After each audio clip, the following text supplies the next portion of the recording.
Hi, Kenya. Hi, sir. Excuse me, sir. Is it that we're supposed to do the presentation on two international business, or can we do one? Can do one. Okay, sir. All right, thank you. No props. All right. Sir, Just that we waiting on just came other out of persons to come. class. Yeah, Huh? we just came out of another class, sir. Okay, so I guess they'll be in here in another few minutes. Yes, sir. Okay.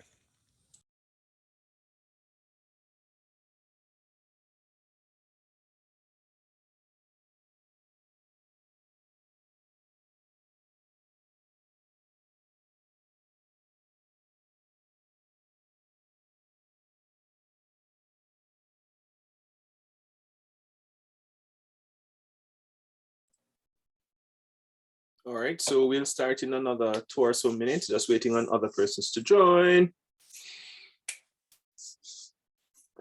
And I think if I double check there were two persons who were supposed to present, two peers.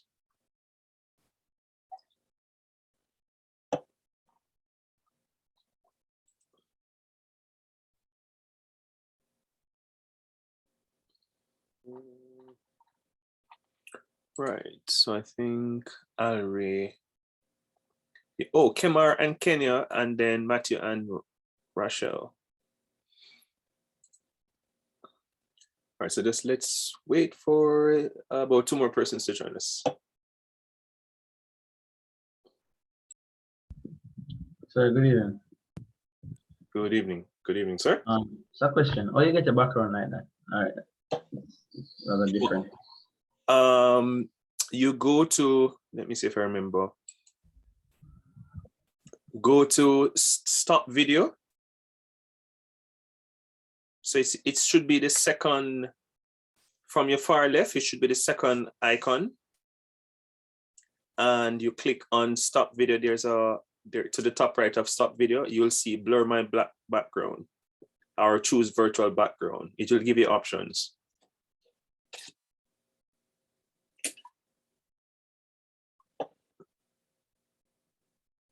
Are you seeing that? You say I should go where, sir? Stop video. So it's that mute.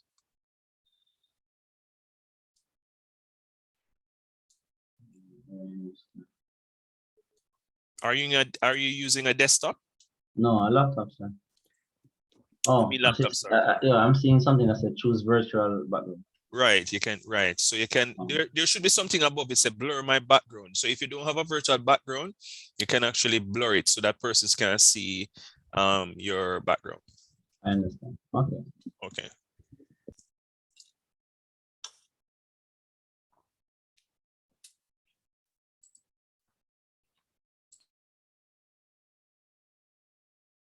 So I'm just waiting on the others to join us.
All right. How many other persons are we expecting again?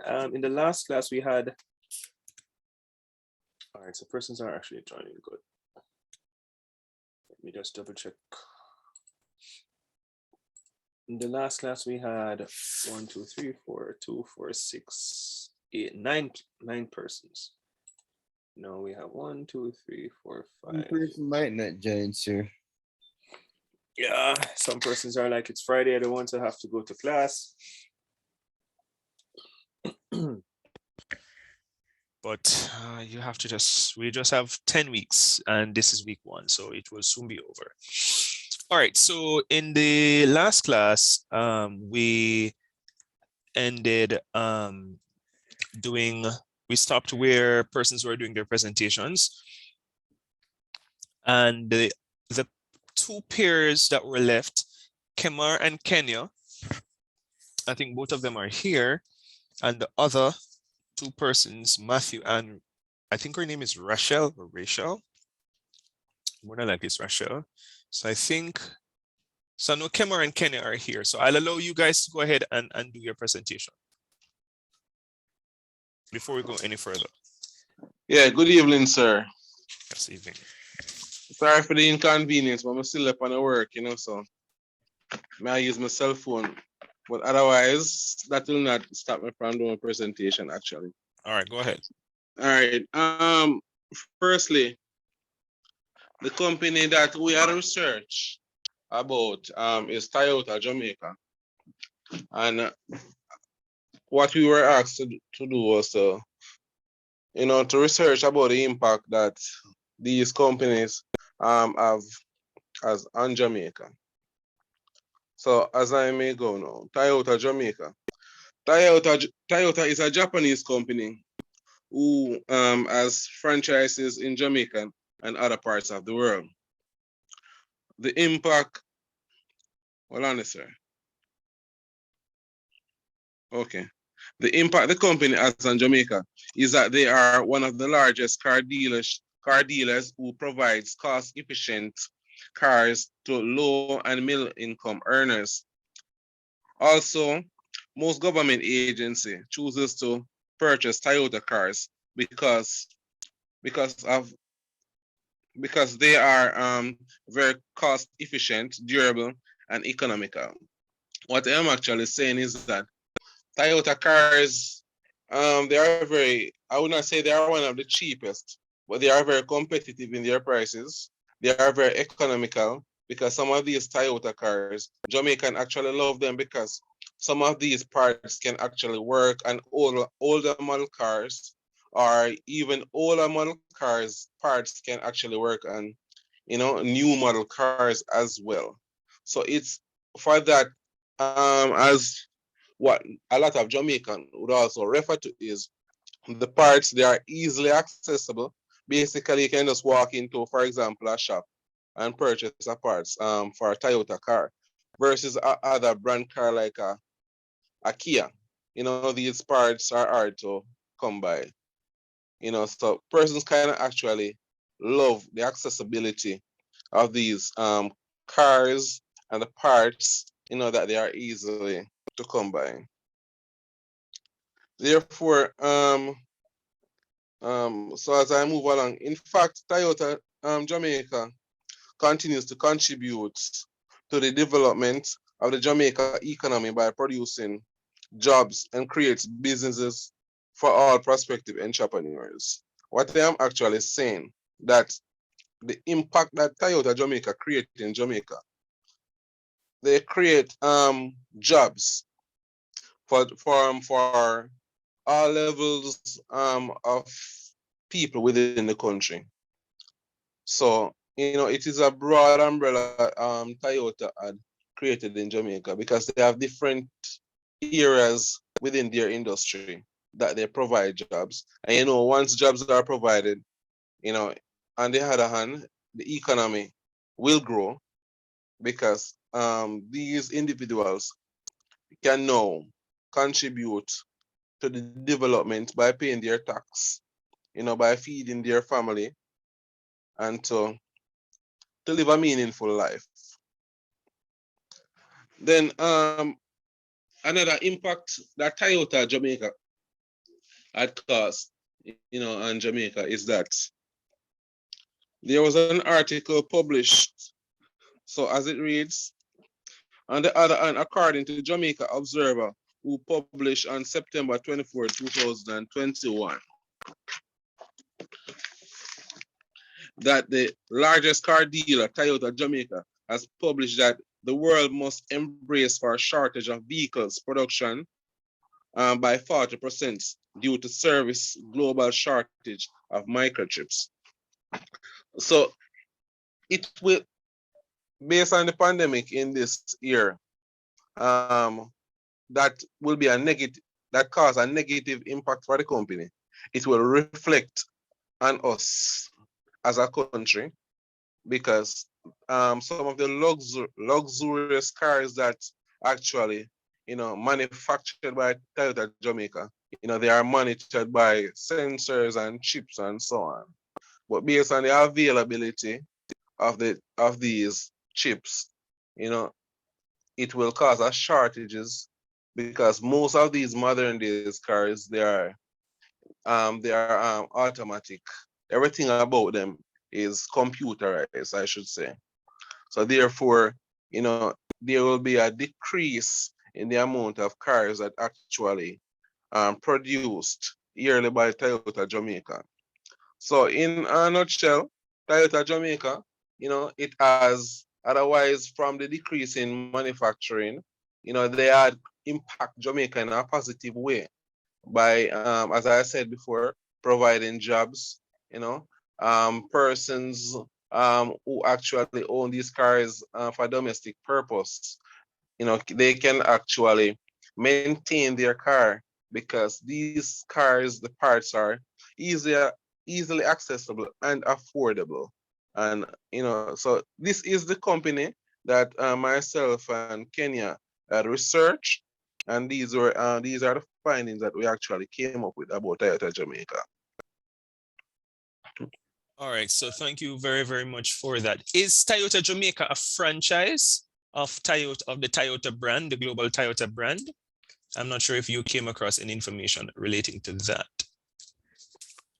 I think it's a franchise still, no, sir. Mm-hmm. Because the Toyota actually came out of Japan, Mm-hmm.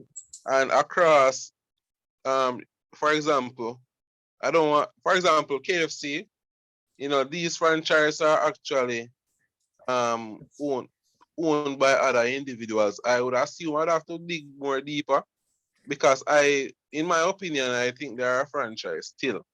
Mm-hmm. But to get that clarity on it, I would have to research. But I think they're a franchise still. It would be a franchise because Toyota is really a Japanese brand. And once you say Toyota Jamaica, it means that they are the local authorized dealers of the brand. So it is a franchise. And that's another way of how international businesses operate across the world. They really franchise the brand. I'm almost sure even KFC, I think that's the model for KFC. Most of these fast food outlets as well, they tend to do franchising. It's sometimes a better business model for them. Thanks much, Kemar, for that. I'm not seeing either, I think Rashad or Matthew. So we press on. Is Jerome, are you new to the class or you were here before? I think you were here before. No, I don't remember seeing your name. Jerome? Yes, sir. Are you new to the class? Yeah, first classes. Oh, okay. All right.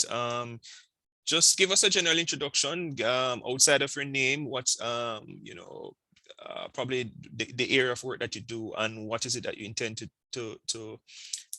did we do introductions, guys? Come to think of it, I don't remember us. Did we go through the list of introductions, or because I have my to-do list, I know that we kind of went off without doing the overall introductions. Does anybody remember if we had done the introductions? I don't remember, sir. I think well, all right, let me go back through my list. Somebody said yes? Yeah. Well, some of us did. I guess who were present at the time. Okay, all right. I just want to go back. Just want to do some housekeeping matters before I go on. We did go through the course outline. I think we did go through the course outline. One thing I want to show you is that, and this is on Canvas. I'm not sure. So let's go on to Canvas. Canvas. Where is it? Is this Canvas? I think so. Are you seeing my screen? Yes, sir. Right. So a lot of information has been added to the platform. Some modules. There's no information that for Unit 1, the etymology of globalization, multinational corporations and foreign direct investments. And so there is some amount of information there. And I will continuously add information and add resources that I think that will help you here as well as in the WhatsApp group. And then I'll also add about 2 or 3 sample research papers that you can use just to look at to see, you know, how is it that you structure the paper and the level of rigor and research that is needed in the paper. So just remember to always go to Canvas because information is there. The other thing is the WhatsApp group, and because I think Parnell is new, so let me share the link so that he's able to join the WhatsApp group and benefit from information that is shared there as well. Invite, copy link, and I will, where is, put it in the, all right, so Parnell, you can join the WhatsApp group. The other thing is I had asked persons to join or to subscribe to my YouTube channel. Did we? Did persons subscribe? Or we never had a discussion about that? Sir, I'm going to do it now. All right, so I'm going to post the link again in the chat so other persons can subscribe as well. And remember, I said to you that a lot of lectures are there in addition to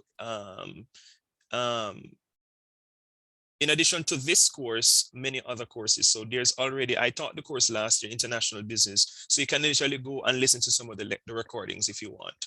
All right, so the YouTube, oh yes, let me just give context to the YouTube that what I do, instead of sending you the video, the actual video itself, I just upload the recording to YouTube and I'll share the link in the WhatsApp group, or once you subscribe, you'll know when it has been uploaded and you can just watch it instead of trying to download it on your phone and then you don't have enough space and things like that. I find that it actually, the reason I started it was a recommendation from a student and I think it works. The other thing is, did we talk about Netiquette? Have we spoken about Netiquette as yet?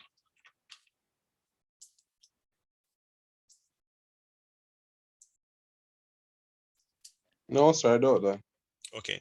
All right. So one thing that we must understand are some of the codes of conduct in learning in a virtual environment.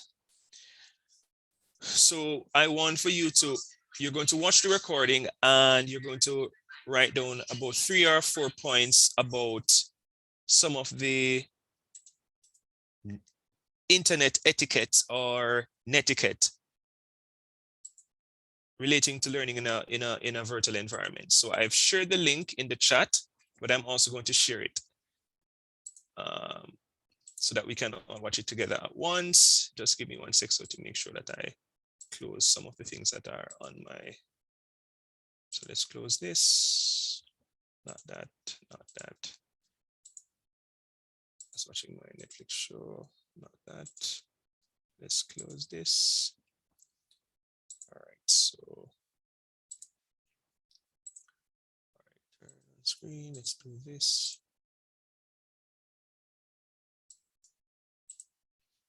Are you seeing my screen? Sir, hold on there. Is Yes, that sir. that's what I'm just say? Is that would that be for us? Is that like a math equation right there, sir? No. All right, so remember 3 to 4 points relating to netiquette, okay?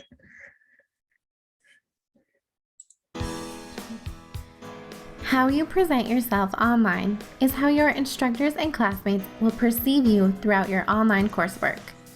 That's why it's important to understand basic guidelines for internet etiquette, also known as Netiquette. These are some tips to make a good first impression. Address your instructor by his or her proper title, unless instructed otherwise. For example, an instructor who has earned their PhD should be addressed as Doctor. When in doubt, use Professor, Mr., or Miss. Be clear by adding a short and descriptive subject line to your email and discussion posts. When writing emails, provide the course number to the subject line so that your instructor knows which class you are referring to. Be concise when writing emails, but don't treat them like text messages. Use professional language. Avoid the use of slang and abbreviations such as LOL and TTYL. Similarly, use emoticons sparingly. While they can sometimes help portray emotions, they're not usually welcome in the professional environment. If you are asking for something, such as clarification about an assignment, be sure to say please and thank you within your message. Finally, proofread your messages by checking for any grammar or spelling mistakes before sending or posting. You want to make sure that your audience can easily read and understand your email. Therefore, avoid using unusual and colored fonts. Consider using a sans serif font, such as Arial or Helvetica. Use a font size that people won't have difficulty reading, such as 12 or 14 point. Be sure to reference your course syllabus for guidelines regarding font style and size for other assignments. Although you may think it's stylish, avoid using wallpapers and colored backgrounds. These may make messages difficult to read. Conclude your email with a respectful sign-off, such as best regards, sincerely, or simply thank you. Finally, consider adding a signature to your emails.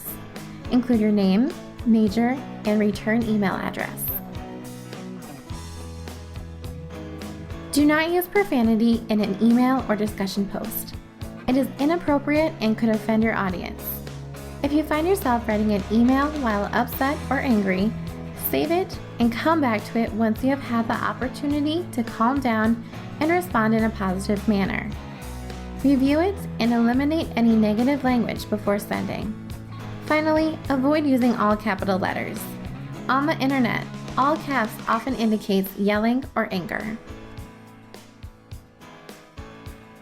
Always be respectful of your instructor and fellow students. Do not write hurtful comments about a fellow student's work, comments, or ideas. Keep an open mind.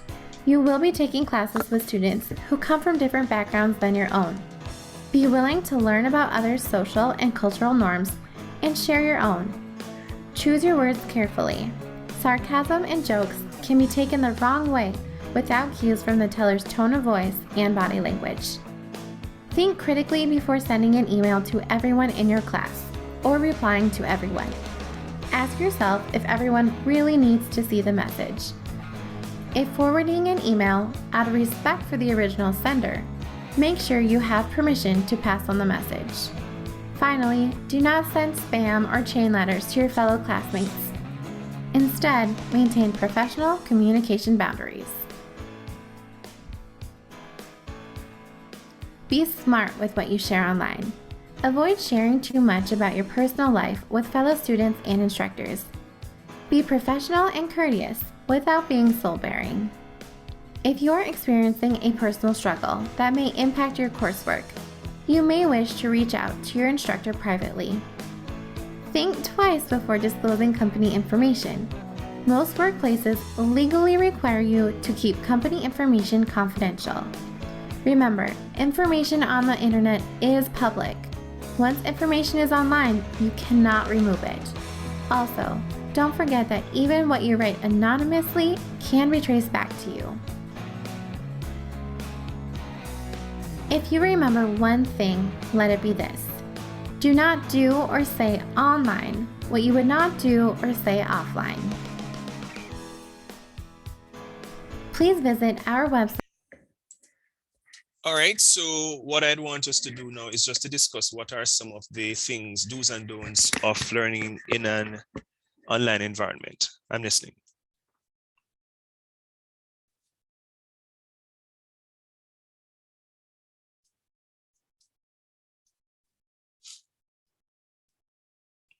I'm listening, everybody.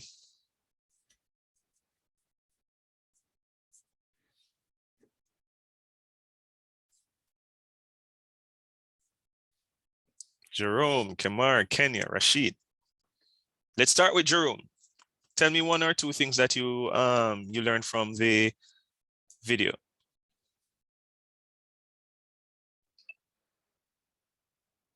Basically, it says certain things you do online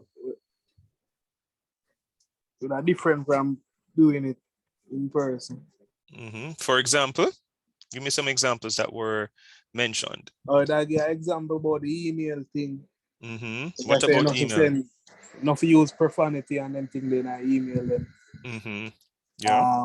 What else? That's enough to send email when you're angry. If you feel like you're angry, sit down and chill and get back to it later. Yes. What else? Only part of thing one said. All right. Yeah, Kemar, anything from you? Sir, one of the things that I actually learned a while ago still, you must not use all caps when writing an email. Because that it is saying that you are angry. Or I think it mentioned something about profanity as well. Yes. All right. When you use all caps, actually I never know that one. Well, it's not profanity with all caps, but another thing with all caps, it can be seen as if you're shouting at the person. Yes. Shouting, they said. Even on social media, they always tell you, especially because I do marketing, they tell you never type your copy in all caps because it sounds as if you're shouting at the person. So it's considered impolite to do that. Yes. Anything from you, Kenya? Sir, I learned that you shouldn't overshare too much with your, what should I say? You shouldn't overshare too much with your work friends or whatever you'd like to call them. Or in this case, your classmates. Or your classmates, you try to keep it pretty formal. You don't need to be mean or anything, but try better to overshare, be overbearing with information, especially about your private life. Right. Try to keep it professional. Yes, and it goes whether you're in a classroom or you're at work. There are some persons who like to get very personal, and it's actually kind of rude. I'm sure you have heard the expression TMI. You don't want to disclose too much information. If it is that you want to have a private conversation with somebody who is in your class or is at work, you can take it offline or take it into a more private setting. Yes, so it's important that we understand that learning in an online environment does not mean that you're not in a class. You're still in a class. I'm still your lecturer. You're still students, and respect is expected, and respect should be shown both ways. All right, I have to respect you, you have to respect me. Usually part of what Netiquette is about is appearing on screen, because I don't know how you guys look. It's unfortunate that I'm teaching you and I'm seeing only blank screens. At some point in time, I would love for you guys to turn on your cameras so we feel as if we're actually in a class. I know it's very difficult, and I'm not forcing anybody to turn on your camera. That's not what I'm saying. Because I know at times we might be in a setting where, the backdrop is not the best on camera. But what you can do like what I'm doing. My background is, I chose this background, or you can just blur your background so that persons can't see your background, all right, or the backdrop. The other thing I'll make mention of is muting your mics. So it's important that when you're not talking, you should mute your mics, because there are times when there's a lot of noise in the background and it affects the equilibrium of the class. So it's important that you mute your mics. If you're using a desktop, do people know how to do the noise cancellation? Do you know how to activate the noise cancellation on Zoom to prevent? Also, Yeah, so there's a video that you can watch, and it helps you. I know it is, you go to stop video, and then you click on video setting, and then you click on audio, and then you have something that says suppress background noise, and you have low, medium, high, and you have auto. All right, so you can use that to prevent the background noise from being heard on the platform, even when you're on mute. All right, so even when you unmute your mic, persons will not hear what is happening in the background. That's something that is, again, important. The other thing I'll make mention of is, and some persons joined us, just to repeat, there's information on Canvas for the course. So I'm recommending that you go there and engage with the information. And remember, I am not coming to the class to teach everything. Everything cannot be covered in the class, especially in 10 weeks, right? So this is you're doing a 3-month course in 10 weeks, which means that you have to do some of the reading on your, not even some, you have to do a lot of the reading on your own. And I'm not sure if your acceptance letter said to you that you're reading for your degree. When I was studying at UWI, that they make sure they put that in bold. You are reading for your degree, which means that a lot of the work has to be done by you, not the lecturer. So I'm not going to come Excuse me, and, sir? yes. As far as Canvas goes, I don't know if you realize, but I think all of us here were not registered as yet, because Ariane isn't showing most of the courses. I think only 2 it's showing. So as far as I know, most of us here aren't registered. So we'd have to go in actually the class guide and look for your class. Oh, That means all we right. don't have access to the Canvas as yet. All right. So as you mentioned that, let me just let me send a WhatsApp message to the head of school right now. Alice. I have a question. Good evening. Yes, go ahead. I'm kind of confused, sir, because seeing that we're doing 5 courses for this semester, and as what you said a while ago, you're doing a 3-month course in 10 weeks. Is that correct? Yes, summer school is relatively 10 weeks. Yes, so we have to grasp all that concept on our own. And remember, we're doing 5 courses. Remember, we're even students as well. We work. So therefore, sir, I think it's a lot on us. Last semester, we only have 2 courses. And we do have time. And it's basically, it's a lot of pressure, sir. All right. I will tell you this, that I hear you. I feel the pressure, but it can be done. Students have been doing courses in the summer for decades. When I wanted to finish my first degree, I think I did 4 courses in the summer, and it was the same 10 weeks when I was at UWI. So it can be done. When I came to Canada to study, I did 7 courses in 1 semester, and every course had 5 different assignments.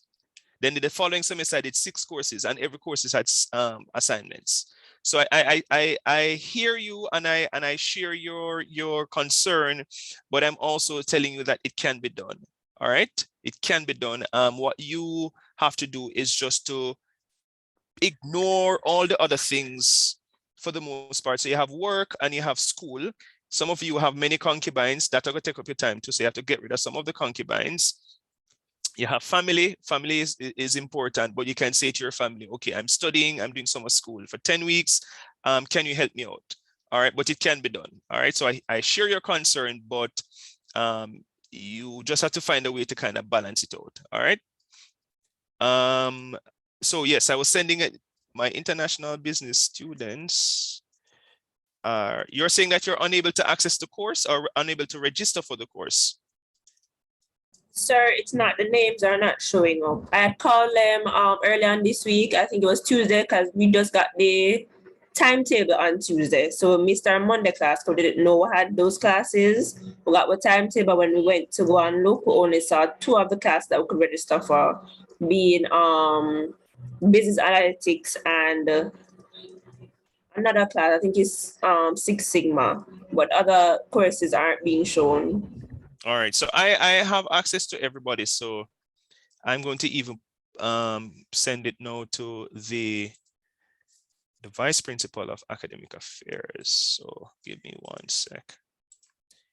Good day, Dr. Malcolm. Dr. Malcolm Walker.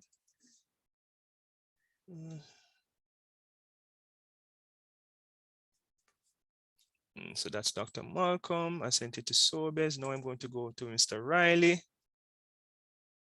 What the? Oh my God. I sent, I made an error. I sent Dr. Malcolm's message to Mr. Riley. And I was about to send Mr. Riley's message to Dr. Malcolm. All right, Dr. Malcolm normally responds. She's very, very responsive because she knows that I don't like when students complain. All right, so let's send the same message now to Leela. This is Douglas.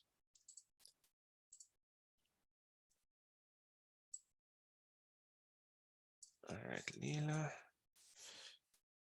Let's correct this for Mr. Riley. Correction. Oh yes, and I need to ask Gudapati as well. I need to send it to Gudapati. Give me 1 sec. Everybody I'm sending it to on WhatsApp. Mr. Riley.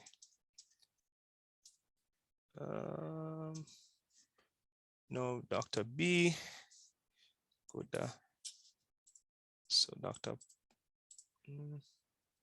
Good day, Dr. B.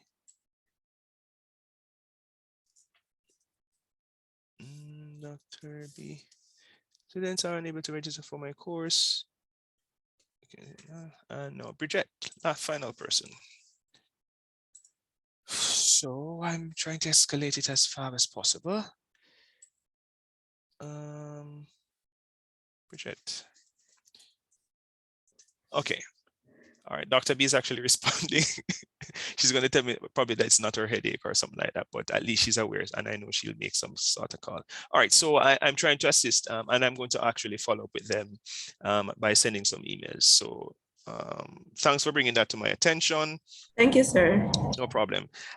Consultation time. Consultation is usually because you're evening students, it has to be on a Friday after class. All right. So if there is any concern, let us say that you have a presentation or you have a project, you're working on your research paper and you have any concern and you want me to kind of meet with you, I'm going to pair you up so that you do your major research paper in pairs. I can meet with the pair for about 10-15 minutes, walk you through the paper, or you can, we can just sit and have a conversation about how best to improve the quality of your work. All right. So that's something that we will do, or what we can do the last let's say the last 15 minutes of the class on a Friday into spilling over to the 15 minutes after the class has finished. We can use that for consultation. All right.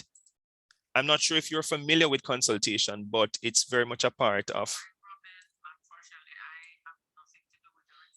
All right. So Dr. B has nothing to do with registration. She just told me, but I'm sure she's going to bring it to the attention of persons. All right. So consultation on a Friday after class of the last 15 minutes. Going over to the 50 minutes after the class has ended. All right, textbook. There's a textbook that is on your syllabus. I don't know, do you guys go into the main campus at any point in time?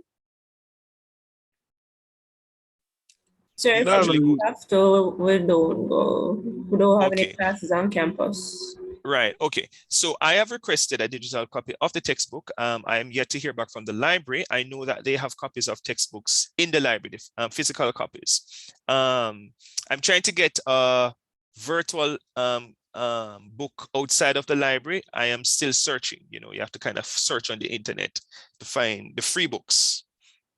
I know the actual book itself, the prescribed text, to buy it, it's very expensive, and to rent it is even expensive. I think to buy it is about $89. This is in US, and to rent it, it's about $45 US. So that's a little bit challenging. The other thing too that you will be doing in terms of I just want to, because some persons were not here the last class, I want to bring back to your attention the course outline, which is right in front of me. So let's just look at the course outline. To speak to the assessment. Okay. All right, so when it says, so common coursework will be the research paper. That's how I did it? No, so how I'm going to do, common coursework is going to be, yes, it's going to be the research paper. All right, and the research paper will be about a few pages in length. I'm going to show you a sample of the research paper. In terms of internal tests, I'm going to give you 2 internal tests, right? One of the internal tests will be 10 marks, and it will be your mid-semester. It will just be MCQ questions, all right? And the other one will be a presentation, what we call a tutorial paper. And I'm going to show you examples of that. So the common coursework will be your research paper, and then the internal tests, plural words, so 10 marks for mid-semester and 10 marks for your presentation. And we'll get to that momentarily. And then you have the final exam. I think I have some sample papers of the final exam. At least I think it is as close as it gets. This was originally not an exam course, but no, was it an exam course? Yes, it was an exam course. I should be able to find, that means I should be able to find probably sample papers or something like that. So let me show you some examples now of how the assignments look. Let me just take off WhatsApp because, you know, I don't want anything inappropriate being shown.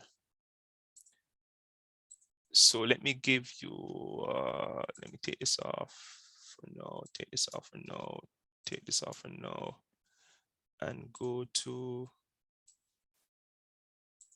no, Turnitin. Yes, and this, do I have Turnitin on my phone? Yeah, okay. Are you seeing my screen?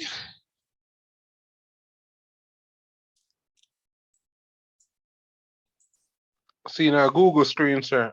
All right, so it's usually when I'm sharing, it takes a while. All right, so I'm going to show you actually how to set up a Turnitin account. You log in. So let me show you some samples of what the students did in terms of the assignment. So this is international business. So they did a tutorial paper and they did a research paper. So the tutorial paper is really where it's going to be individual, where you're given an individual question to answer. So for example, Mario Bailey, and it was marked out of 10. So you can see the grades. The highest was 8. So Mario Bailey got 7. So let me just look at what was his tutorial question. The questions will not be the same. So he got, because the class was a little bit larger, they paired up this descriptive trade theories and their impact on international trade. And they were able to kind of sectionalize the paper. They looked at these particular international theories. Right, so Porter's diamond theory of national advantage, and you know, this was really a relatively good paper. This is another question, this is Shanique, and her paper focused on, if I can see, the important roles the World Bank plays in the Caribbean and Jamaica. She was writing a thesis, so I think she was looking at the role of the role of international bodies in world trade, and she looked at the World Bank and looking at the role it plays in the Caribbean. All right, and this is her paper. Well, not the best of papers, but it was structured a particular way. This paper critically examined the different strategies that a business may use to go international. I think this was another good paper because the person got 7 out of 10, and he was looking at, joint venture, exporting. He just looked at 2 points because it was a short tutorial paper. The other paper, and I'm just showing you some example. This is Kayla Poyser, and her paper, she did it with Christopher. I think they looked at the impact of international expansion on these. Let me see if I can pick up what she looked at. International can be defined as some example. She was looking international expansion has a great impact on businesses operating in another country more. All right, so I think she was looking at the expansion of the I think it was looking at the expansion of businesses being international and the impact they have on a country's economy or something like that. That's what it seems like. And this was a very strong paper. And I'll speak to why some parts are colored and why others are not. And I actually show them how to write an actual academic paper, because if you plagiarize, I will give you 0. So there was a session that I walked them through. So these are just examples of that. In terms of the research paper, the research paper was much longer because it valued 20 marks. So Mario got 60, so there are 2 16s, and you see here, I tried not to fail anybody, but these 2 papers really should have failed because the similarity index is too high. So Mario got 16. Mario, what was he looking at again? He was looking at exploring the negative impacts of free trade agreements on its member states. And he may have looked at NAFTA. He was looking at different structure of the paper, but it was a really, really good paper where he looked at the exploitation of certain things, right? What I'll try and do is to make some of these papers accessible, but if you plagiarize, I will give you 0. All right. So this was the one that you was telling about us last night, that if we want, you can still work with the person you paired us with. Yes, right, exactly. So for the research paper, you can work with, if you want to work with the person you have started working with for your research paper, that's okay. All right. That was Mario. This was another 16. She looked at supply chain logistics. And I think our focus of this paper was, this paper investigates how logistics plays an integral role in global trade by ensuring cost reduction, gleaning international clientele, and providing critical supplies to the companies in record time. And she may have incorporated a little bit about the pandemic. So this was actually a very, very good paper, very strong paper. And as I said before, I taught them how to write an academic. Notice that she has a reference list and it is done properly according to APA because I taught them how to do it. All right. At first they were like, sir, you mark so hard. And when I showed them how to do it, they slowly improved and they came to consultation. This paper looked at the effects of trade policies on international trade. I think for this paper, what policies did they look at? Let's see, because she said she's looking at, this is what? Trade policies. So let me see if I can glean some of the policies that she looked at. This is just for context. Not seeing some of the policies so clearly, but I think this was it wasn't such a strong paper, but I felt that there was evidence of learning, and so I didn't fail it. I didn't fail the paper. So this is again another example of that. This is impact of global logistics in international trade. And if you notice, what I try to do is to keep it within the context of the subject that you're studying, supply chain management or logistics management or supply chain or logistics management, and using that discussing that within the context of international business and international trade. All right. So the course is very pertinent and very relevant to what you are doing. Just doing some housekeeping matters, guys. Sorry. The other thing we did discussion. No, we're not going to do discussion because we're going to do tutorial questions. Spoke about. All right, Turnitin now. Anybody has ever heard about Turnitin? Yes, sir. Yes, sir. What I've used it in our first year. Oh, wonderful. Therefore, it means that you can you know how to do it then. So let's do it together then. All my classes. So let me share screen. and I'm going to create so that everybody will join Turnitin. All right, so let's go here. Add a class. I'm going to call this class International. Are you seeing my screen? Summer Yes, sir. 2022.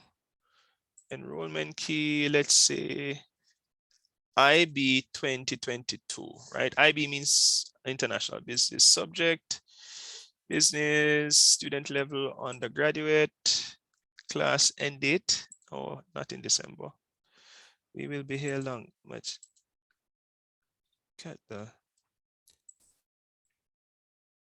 let's say September.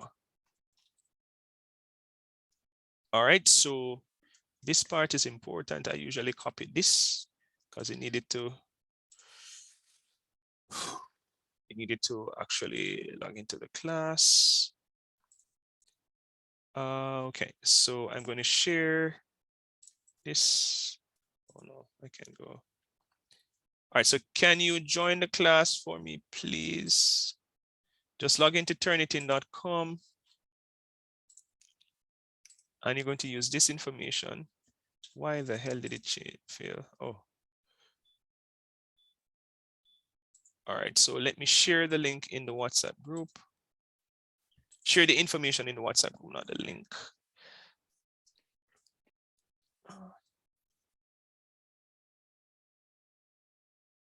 All right, Dr. Malcolm has actually responded, so she's asking me a question. Let me just, but I'm going to share the image in the WhatsApp group first. All right, anybody else ever, let me just show you the video, how to register on for an assignment on Turnitin. Not sure if anybody has ever done that. I don't like these very long videos. I usually have submitting a paper. It's not a paper. How to submit an assignment, creating a Turnitin. No, why are they so long? No, that's not what I want.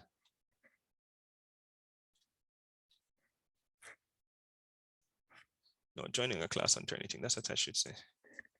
Joining a class. I normally have my little short videos. Joining a class on Turnitin, student training.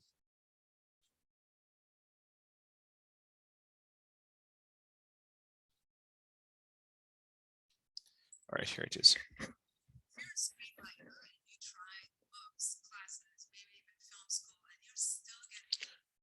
All right, so I'm going to share screen and I want you to follow these instructions, okay? Let me do here. Let me close this.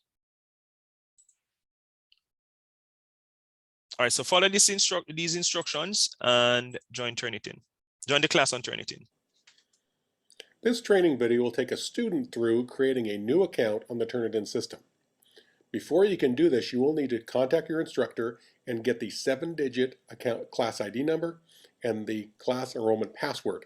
Once you have that information, you can click on the Create Account link and follow the prompts to create a student account.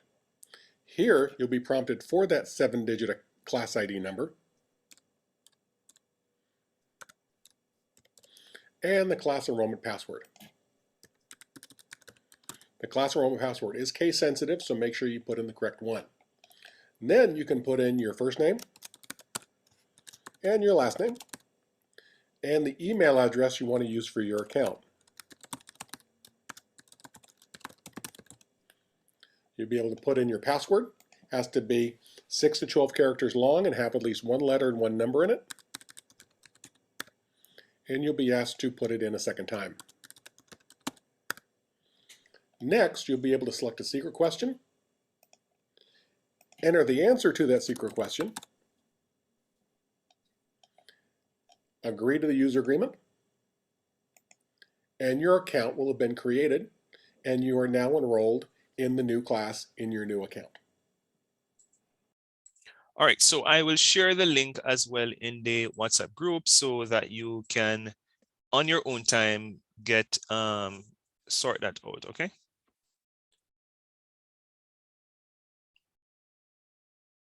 What was the issue again with the course again? Is it that you're not seeing it on where you're not seeing it on is it Canvas, or you're not seeing it on Arian, or what's the, because Dr. Malcolm is asking me. Sir, we're Not not seeing seeing it on Aaron. yeah. Okay. They are not seeing it on area. All right, thanks. So Dr. Malcolm will fix that for me. All right, so we have done our housekeeping matter. So now we go back to the we are going to go to the lecture. And I hope I did not. Let me just share screen. Let's go here. Are you seeing my screen?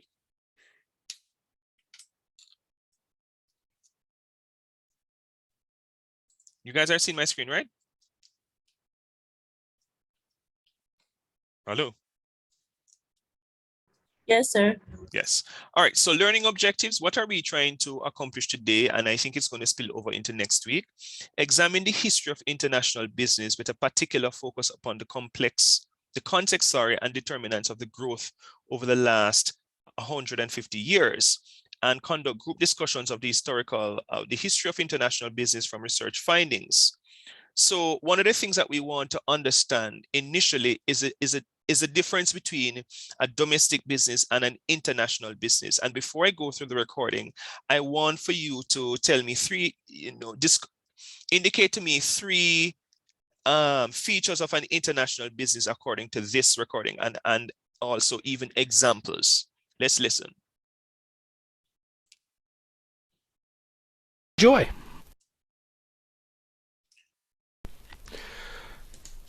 Well, good day, ladies and gentlemen. Today we're going to take our first look at international business and really lay the fundamentals, the foundation for international business and the concepts within.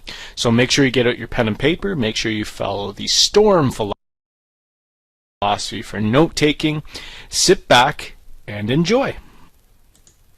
So what are we going to learn today? What are our objectives? Well, we are going to really try and define what we mean by international business. And to do so, we're going to really try and differentiate from the idea of a domestic business or traditional business model. We're going to take a look at examples of these various international business activities and really have a firm grasp on international business going forward. So first off, though, let's really identify what we mean by business. I know many of you understand what this concept is. Many of you engage in business activities every single day, but really let's define it and make sure everyone's on the same page. So a business, we often call it an enterprise or a firm. It's whenever an organization of some sort engages in a trade of goods or services, or both, to consumers. To really make it simple, think about your own lemonade stand that you had when you were a 6-year-old. Right? That was a business. You were operating a business. You sold lemonade, which was a good, to prospective customers, and they would in turn provide you with some sort of currency, something of value, most likely money. Many of you probably tried selling lemonade at $10 a pop and failed at operating your own business. But whether or not you failed, you still engaged in a business, and most businesses engage in what you tried, profit, right? Most businesses try and acquire profit, and so they sell their goods or services above what it costs them to produce. However, many businesses also operate as non-profit entities, and therefore they sell their goods or services at a level that just covers the costs of operating their business. So whether or not you engage in business such as Walmart or you are Goodwill, you are both businesses. So what makes a business an international business? Well, it's very, very simple.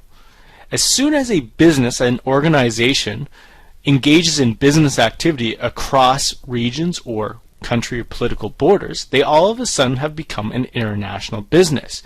Many private and governmental businesses are international. Any sales business, international. They'll sell their goods across borders. Investments take place over borders, right? Logistics, traveling or getting goods and services and resources to and from businesses, again, across borders. And transportation, again, often takes the form traveling across borders. And so as soon as that happens, businesses all of a sudden become international businesses. Very, very simple. So let's take a look at it from another perspective and really differentiate it from a domestic business. The traditional business model was domestic businesses. These were businesses that operated within a country's borders. For Canada, we saw domestic businesses thrive over the last hundred, I should say, years. Right? These businesses sold their goods and services to Canadian customers. They would purchase their resources from other Canadian companies that operated within the country's borders, right? And they would make investments to various organizations within the country's borders as well. So these were domestic businesses, and therefore they operated in a domestic market. So how does a business become an international business? Well, as mentioned, as soon as that transaction takes place across a country's borders, well, all of a sudden it becomes an international business. So if a Canadian retailer starts selling their goods and services to, I don't know, someone in Australia, then it's an international business. As soon as a Canadian company purchases resources from, let's say, a company in Russia, then it's an international business. Or if a company in Canada invests in a business, let's say in Brazil, again, it becomes an international business. So what makes a business an international business? Well, here are some examples. Imagine a Canadian retailer opens a store in another country. Or maybe a U.S. retailer, I don't know, Le Target, let's say, opens a store in Canada. It's an international business. What if a business operates a manufacturing plant overseas? I mean, many Canadian companies do this and operate manufacturing plants oftentimes in places like China. What if you export your products to foreign countries? Right? That's an international business. Or import products from a foreign business. I mean, look in your wardrobe. How many of you have t-shirts or jeans made in Canada? I would say probably, I don't know, 0. That's how many of you would probably have jeans or t-shirts made in Canada, right? You've engaged in international business, or have purchased from a business, I should say, that is an international business. And the last one, investing. Many businesses invest in other businesses, in other organizations, right? And these investments travel across borders and therefore become international businesses. Well, that brings us to our end of the lesson. But here's a question.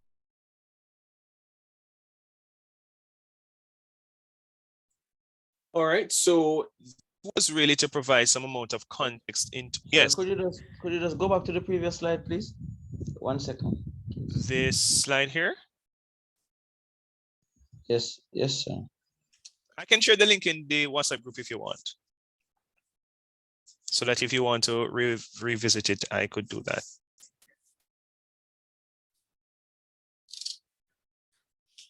Are you finished? Oh, yes, sir. Yes, sir. Okay. All right. So what are some of the takeaways from that recording?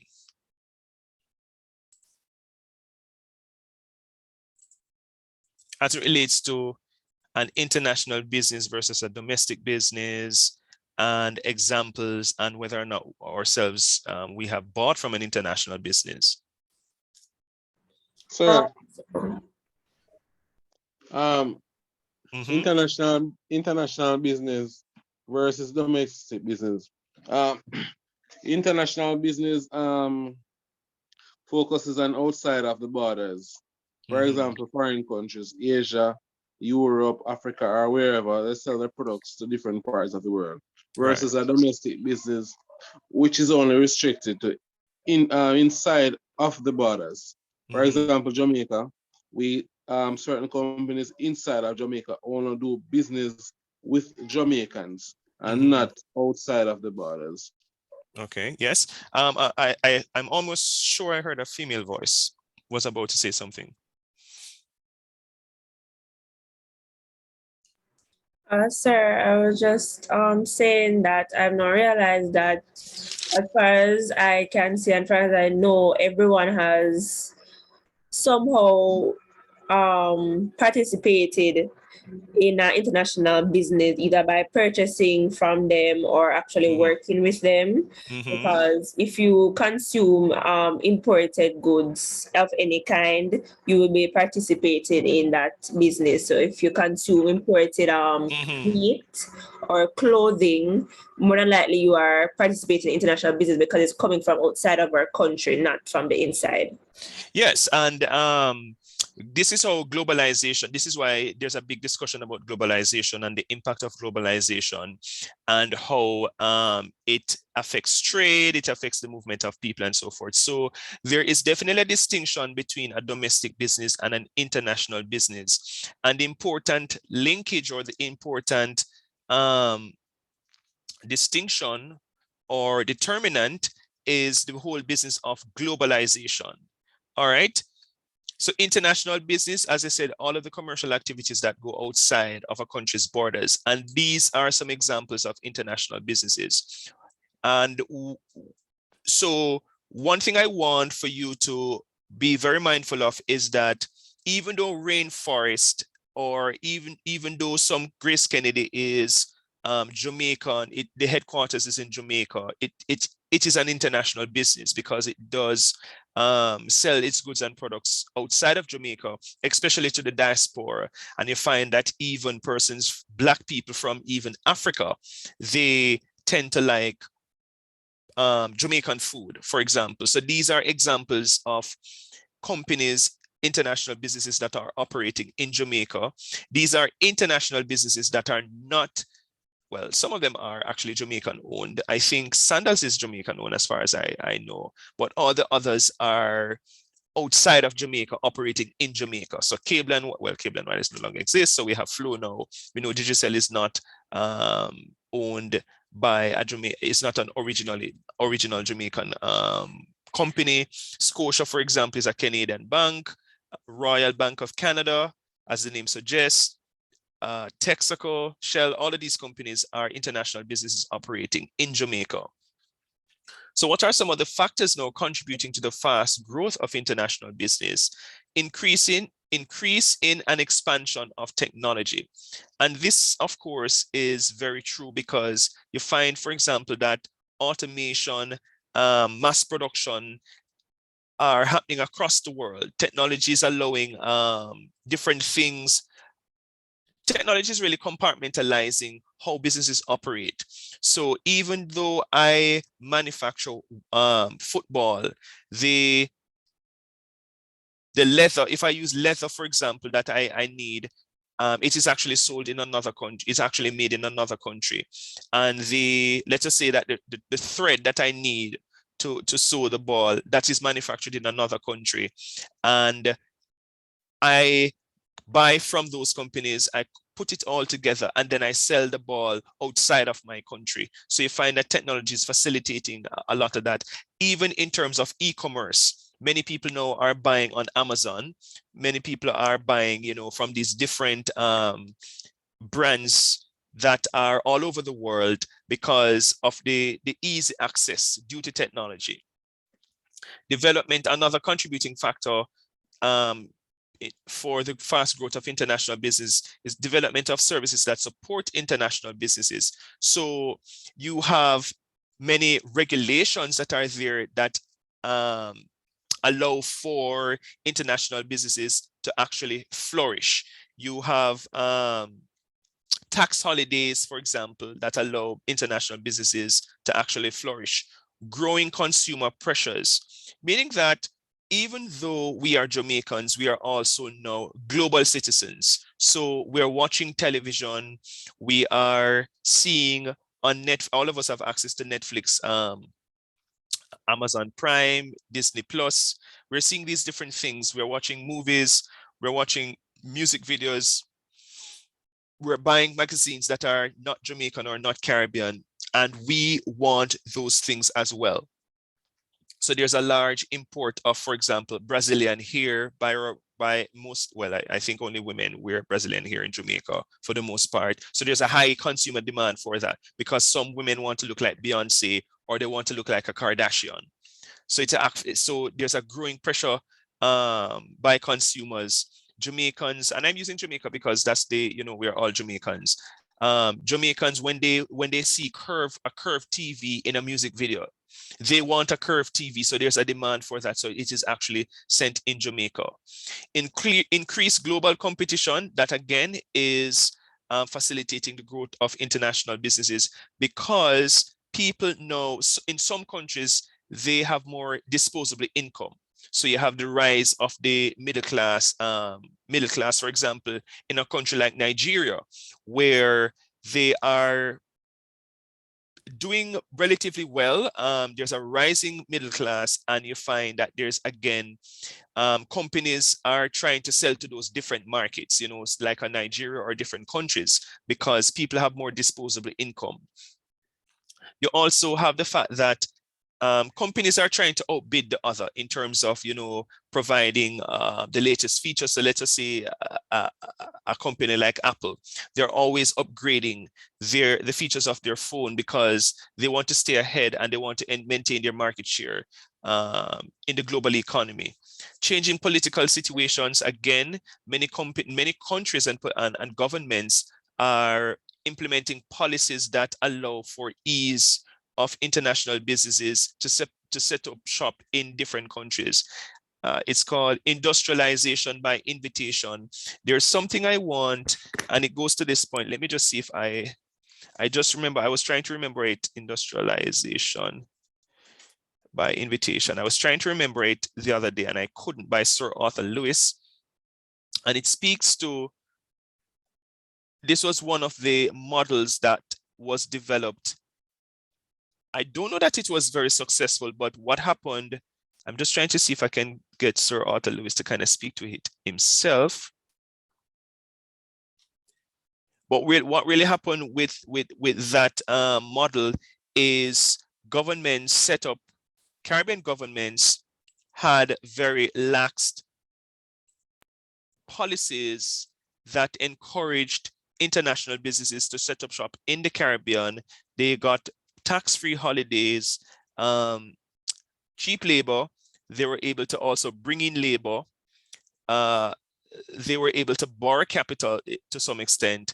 And when they made profits, they left.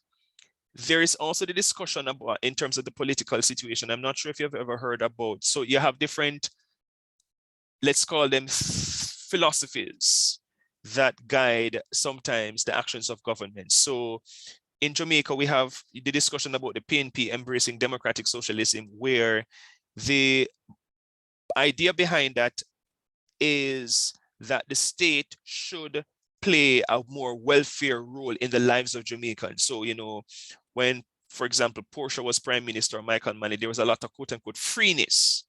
So people went to school free, people kind of want everything free, versus the JLP, Mr. Siaga.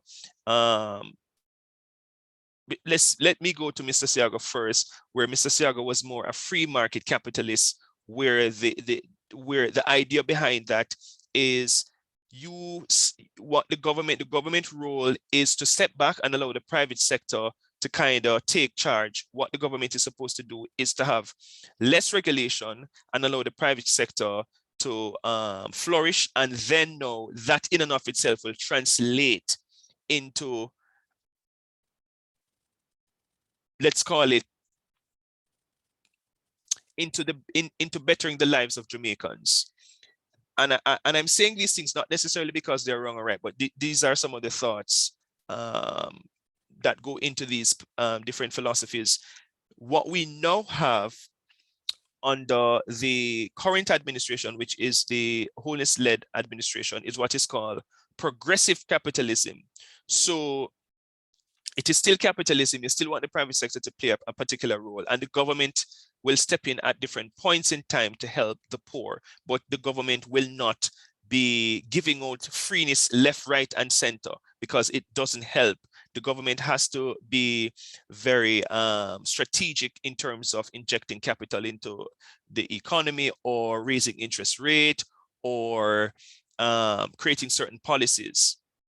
And we are going to look at it even in terms of the political development or the political history of the Caribbean and specifically Jamaica, moving from democratic socialism to neoliberalism, and then to we're going to also talk about communism in Cuba and different let's call them philosophies that affect government policies. And if you watch American news, you hear there's a discussion. There are two thoughts, and you'll hear these what I would call pejoratives about communists. They'll say, for example, that Bernie Sanders is a communist and Trump is a capitalist. It's very deliberate when they're making these particular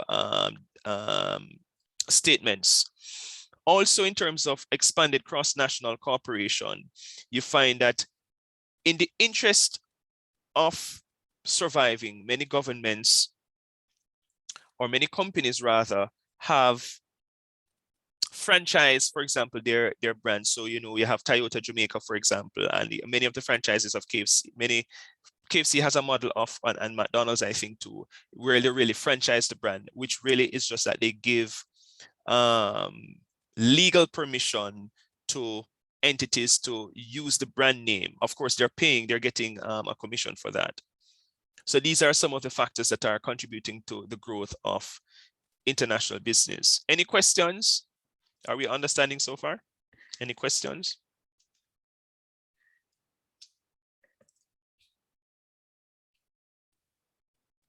I take that as a no. All right, so key players in international business now. So large companies from the wealthiest countries.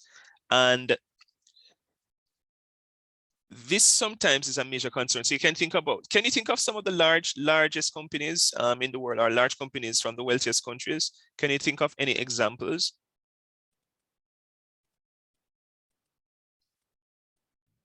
The Amazons, sir. Amazon would be one, yes. Elon Musk's company. Tesla. Tesla.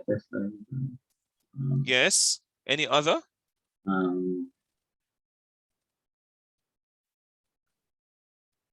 Walmart. Walmart. Any other? I think, but like for example, company like Johnson and Johnson, would it?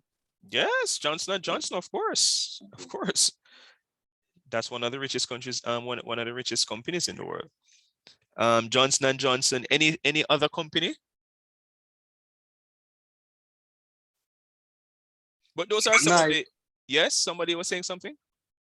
Nike, sir. Nike and Puma and them people. Exactly. Those are some of the biggest companies, and you see how they too affect the kinds of sports that are played across the world. So firms from emerging markets, you have small and medium-sized companies.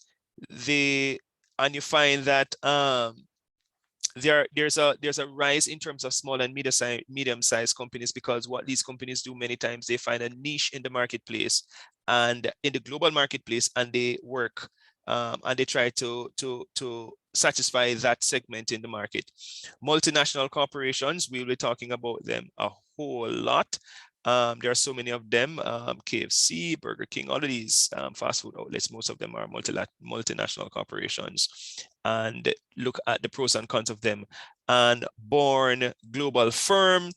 And there are several movies that to some extent speak to these kinds of issues that are happening in the global economy as it relates to international businesses.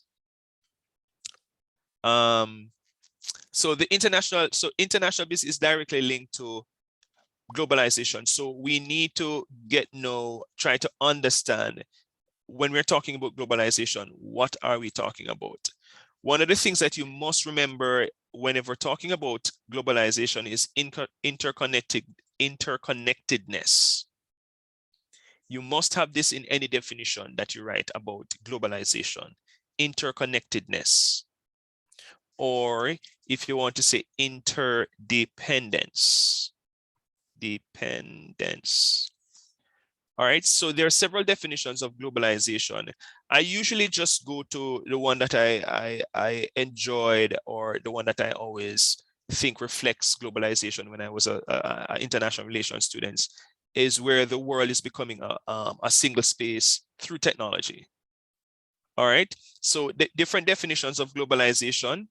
Globalization is a system of interaction among the countries of the world in order to develop the global economy.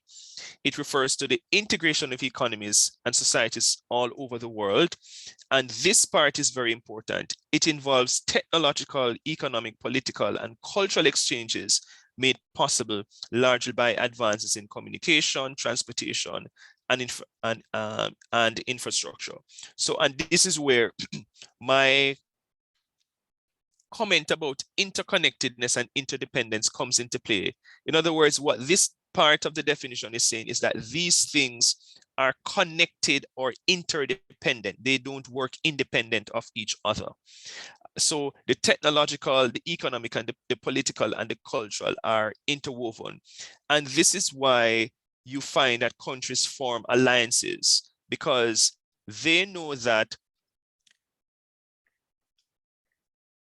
in order to protect my country's interest, I have to form an alliance with other countries. Think about even the war in the invasion of Ukraine by Russia. Many of us are feeling it, whether it be in the supermarket or at the gas station, but inflation is ridiculously high. When you're talking about even political, you're talking about the fact that the kinds of governments that are in place, but not only governments, the kinds of rights that are afforded to people.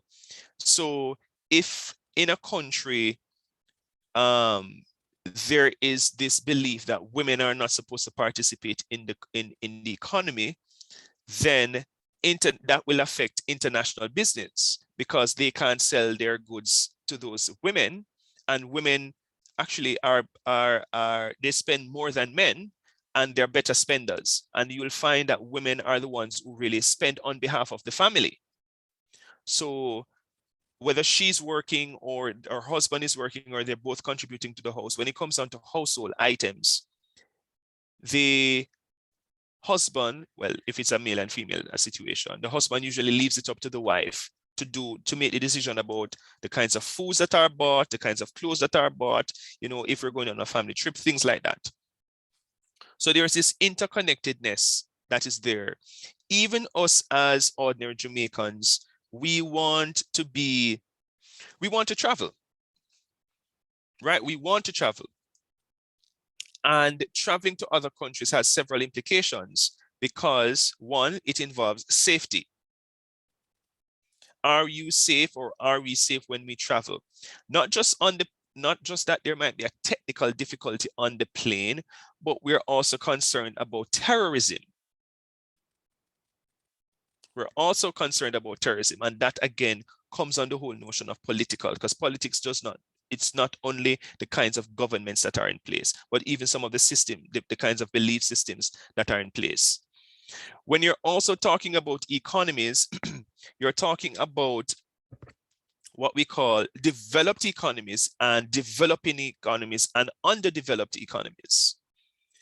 And that again can affect global trade. Right? When you're talking about cultural exchanges, can you think of some global cultural examples? Can you think of any cultural example that really has a global reach? Let me put it that way.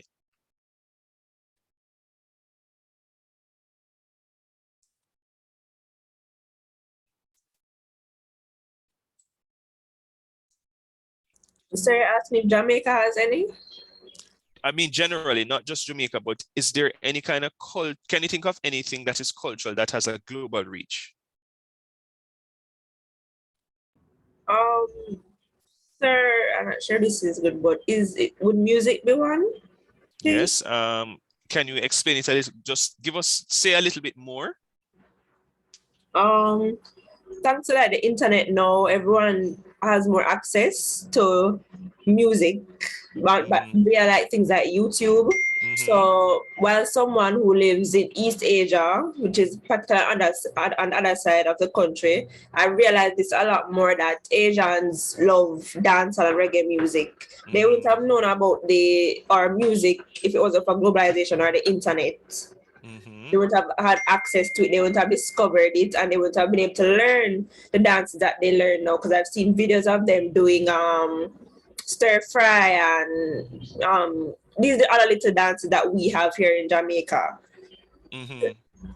So I think that is an example. Yeah, and that's a very good example. You can think also too of the fact that you now have sound clashes in Japan. And that is something that is specific. That's a cultural thing that is specific to Jamaica. But you now have that in Japan. You find that the Japanese have taken, well, some of them have taken a liking to Jamaican culture, right? You also have instances where what I want to call, you can also think about the NBA and think about the NBA under the umbrella of quote unquote culture, that the NBA is so popular around the world, even in countries that have very strict rules of engagement. In China, the NBA is very popular in China. The NBA is very popular in Russia. The NBA is even popular in North Korea, and that North Korea is a country that doesn't really let in outsiders. They don't even let people out, much less letting people in. But for example, Dennis Rodman is he is one of the few that are permitted to go to that country. So those are the kinds of some of the examples of the interconnectedness. You're also talking about have you ever heard about female genital mutilation? Have you ever heard anything about that? Yes, sir. Right, and you have belief systems in parts of continental Africa that have really brutalized and traumatized women. And then you have on the other side of the world entities, well, not necessarily on the other side of the world, but international bodies such as United Nations, who feel that, yes, it is a belief system, but it's an outdated belief system because it is really trampling on the constitutional rights or the human rights of women in those parts of the world. So that again is another example.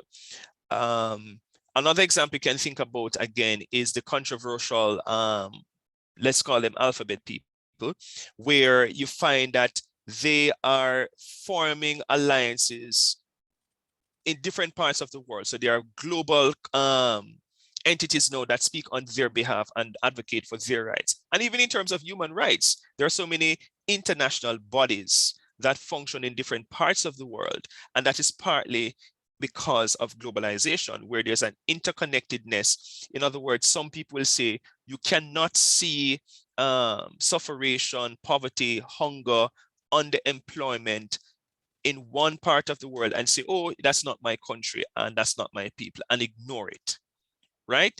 So the world has become interdependent in terms of solving its problems. The perfect example too is COVID. There's a pandemic and the world had to come together for the most part and try to solve that problem. Go ahead, Roland. Earlier, sir, you mentioned something about a particular set of people. What was the name that you used? Well, let me just say, I was talking about LGBT. I want, because I was thinking about them, but I was wondering if it's the same, thing you're talking yes. When I say alphabet people, and it's actually, I can't say that, I can't say that publicly in Canada because I could get myself into trouble, because over here it's a hate crime if you talk about them in any derogatory way. And I don't speak about any group in any derogatory way. It's just that I don't want to constantly be, making mention of that. So that's why I just use the acronym that way. Yeah, go ahead. But to digress a bit, sir, you mentioned prior to me asking the question about hunger and stuff, certain little things that are affects countries and stuff like that. But I don't think they are given the same type of treatment, just as how they treat with matters relative to the LGBTQ community. I'm not sure if I understand. Can you just say a little bit more? All right, all right. For example, at my workplace, right? We had a policy that treats with like the public interaction policy, right? And so what they did, they came up with something recently to speak about diverse persons. But what they did, they incorporated sexual orientation and Rastafarians or Chinese and all of those persons who we consider to be diverse. But at the center of it is sexual orientation, right? And I realized that even internationally, it is something that a lot of persons are, what's the word that is being used now? What's the word? Woke? No, like cancelled? Cancelled, exactly. Cancelled. And a lot of persons are being cancelled because of an utterance or a position relative to those set of persons. While the same sort of censorship is not being placed on persons who speak against persons who are disabled or persons who are, suffering. So I'm just saying I don't think the scale is balanced in terms of how the world look at them, treated them. Well, I don't know that I necessarily agree with you, because the thing that happens is, so for example, the disabled community, they would need, their champions have to be persons who are also disabled. But the problem is that sometimes the persons who are disabled will never get the microphone to actually voice their concerns. So they need probably people who are not disabled to speak on their behalf. The same is true for Rastafarians, where they have really moved the pendulum in what I consider to be the right direction, where persons are slowly seeing it now. For example, in Jamaica now, it's quite fashionable for persons to have locks, and some professions no longer prevent people from having locks. Jamaica is still very backward in many regards, looking at people's hair and in some of the schools and all of that. But they have really swung the pendulum along the way, because Rastas themselves have advocated on their behalf. And in the case of LGBTQ persons, they have also advocated on their behalf. And this is why they are so vocal now, because over time, what has happened, and if you read any literature, you will see that they mobilized over time for their rights, and that's how they are now being treated in many parts of the world with so much respect. And it's very similar to how women, when they were not even able to vote, mobilized over time and got their rights, to the point now where, yes, there are still areas where there's room for improvement, but for the most part, in many parts of the world, women are allowed to be themselves and all of that. I know, for example, in Canada specifically, all persons are protected by law. Not that discrimination does not exist, but if you have documented evidence, people can be charged for hate crime, whether you're gay, whether you're lesbian, whether you're Black, whether you're Chinese, whether you're this, because they know that it's a multicultural society, and they go to great lengths to protect persons.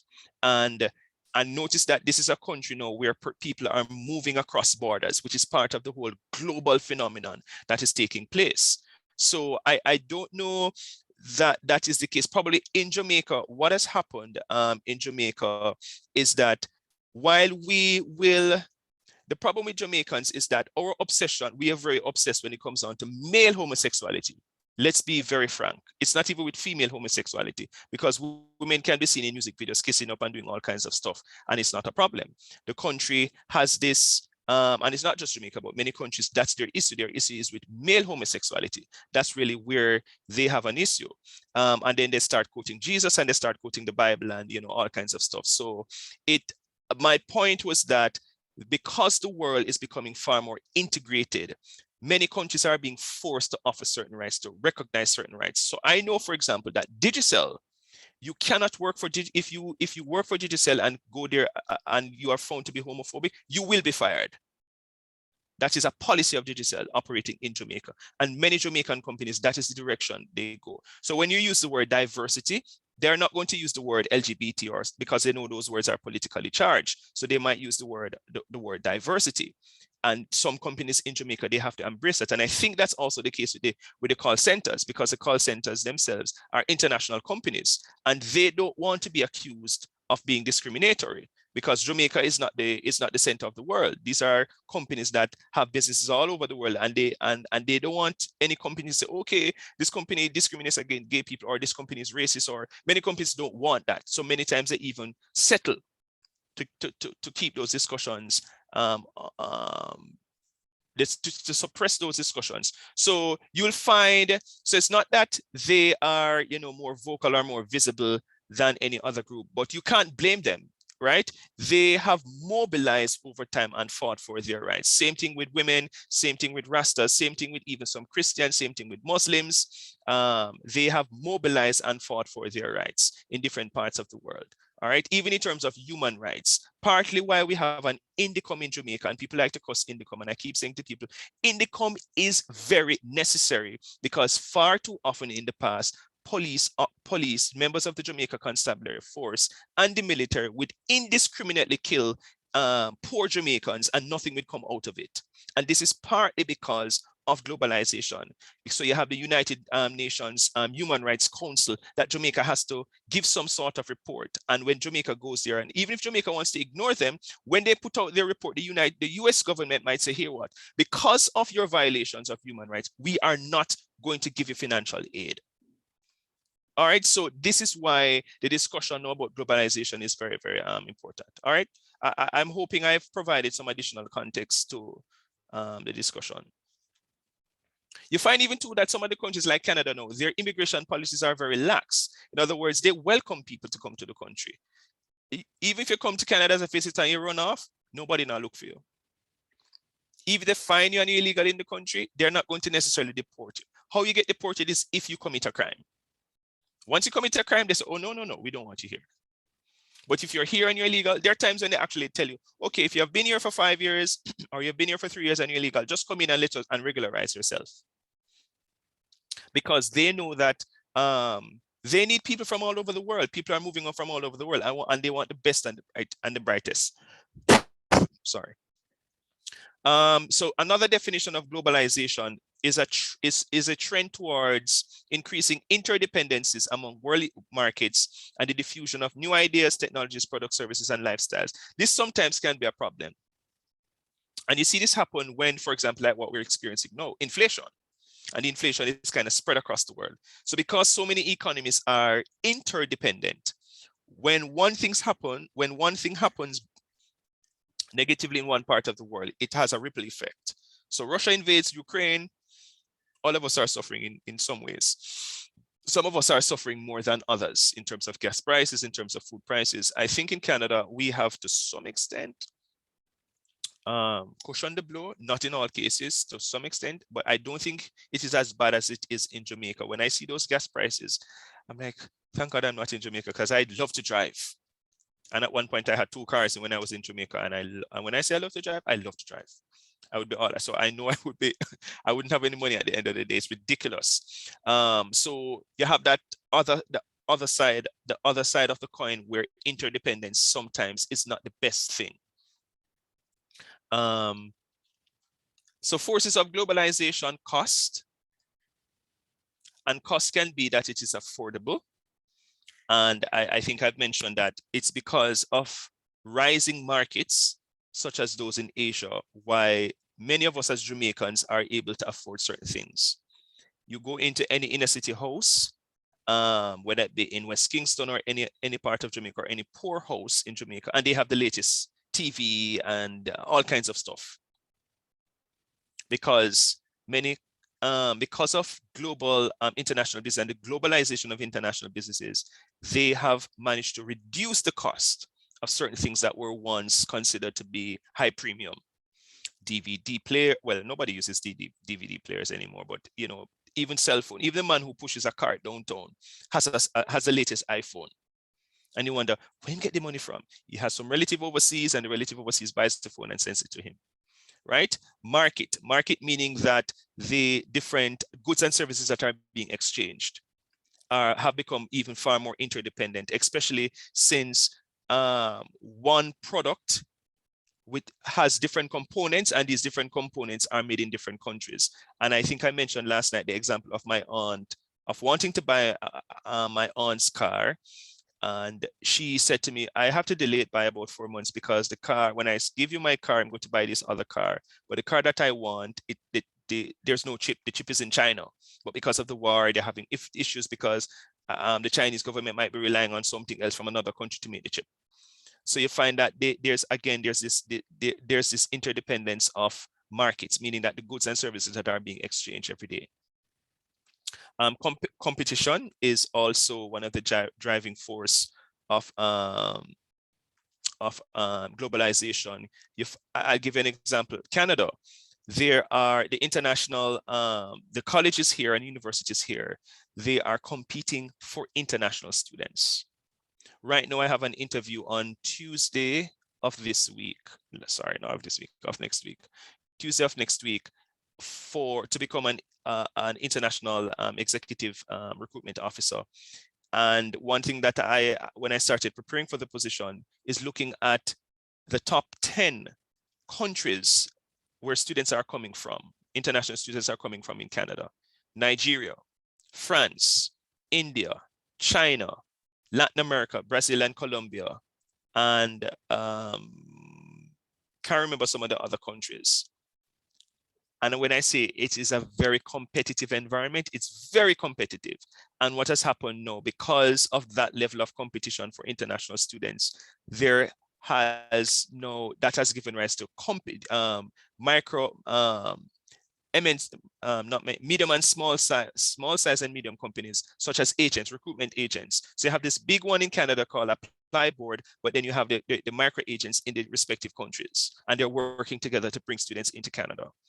So that's just one example of competition. You can think about the competition even in the context of the auto industry. The car, the different types of cars, models of cars that are being created, and how every day there's a new feature, because people are trying to remain very relevant and they're trying to keep their markets. Technology, again, I'm not sure if you guys I'm sure you have heard about artificial intelligence and how companies use that now to kind of keep to understand consumer behavior. And when I say consumer behavior, I'm talking about consumers all over the world, not consumers just in Canada. So in marketing, for example, we have what is called programmatic marketing. And you guys know this, when you go, if you buy something on Amazon, if you buy this, let's just say you buy this on Amazon, this is a coconut water on Amazon. What happens is that Amazon starts making recommendations to you about other products that you can buy. And that is part of the new wave of technology called artificial intelligence. You have chatbots now. You go on a website and you're talking not to a physical person, but to a chatbot. And the chatbot is kind of helping you to do whatever you can do. You have, for example, cars now that are smart cars, so they can prevent an accident. Things like that. In terms of another force, the kinds of belief systems and governments that are in operation across the world when it comes down to political, and the kinds of philosophies, economic philosophies that are embraced, whether you think that you should have an open economy or whether your economy should be closed. And if your economy is open, then they might say, okay, government open the economy, but you need to also ensure that you have policies in place to make sure that the economy is open. Think about President Trump and how he complained bitterly about how China, for example, reduces the value of their dollar on the global market, and as a result, people are more buying Chinese products than American products. Although he's complaining about China, he was actually making his products in China, not in America. So these are some of the forces that are affecting globalization. Any questions, comments, concerns?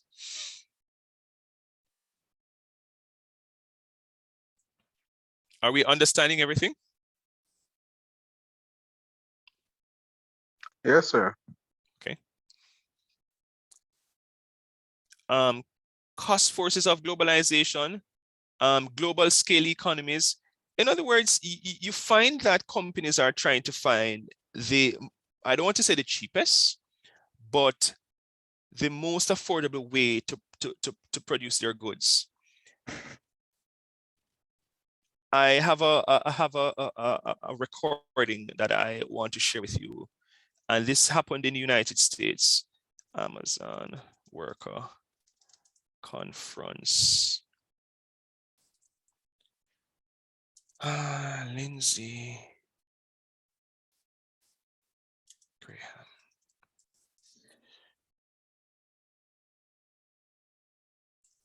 Okay. I want for you to listen to this discussion and tell me your thoughts. Tell me what are your thoughts. And we know Amazon is a global company, very, very big company.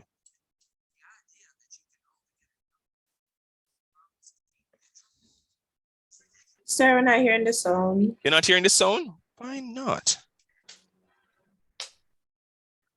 Okay.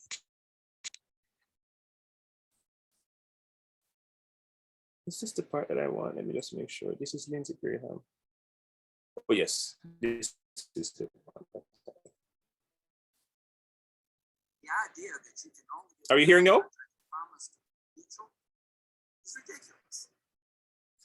Barely, sir. Barely? Why is that? You put on the subtitles, maybe that would help. All right, hold on. Let me see if.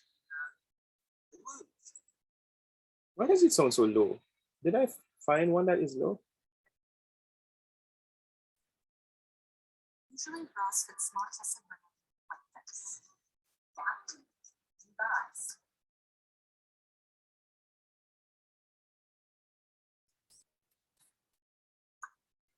Thank you for having me.